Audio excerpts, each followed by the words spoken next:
Where did you get your conviction? And despite from what you're saying, even your own family members sometimes were not so accepting. Some of them suggested you maybe send Anne Marie, the name of your daughter, to the village to be with her grandmother so you can have a normal life. But you decided you were going to fight and really build a life for her. Yeah, because I loved her, and to me, she was my baby. I really loved her.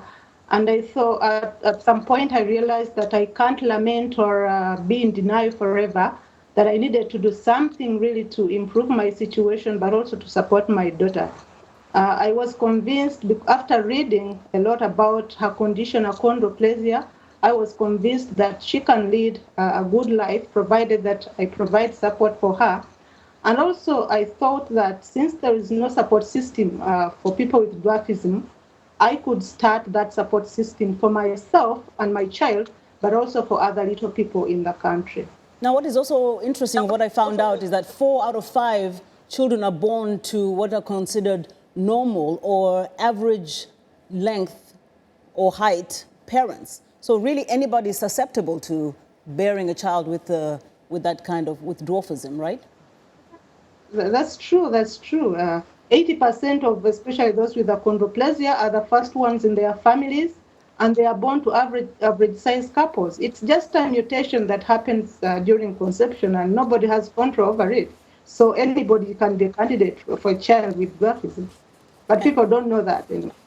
Now, in the newsletter that I'm reading that you were so kind to share with us, Annette writes her own, Anne Marie, your daughter, writes her own little plea. And she says, I would like to see change in being bullied. I hope government puts a law about this. And please, tall people, spare us and stop bullying us. I thought that was so profound coming from an 11-year-old child. Obviously, she's experienced a lot, hasn't she?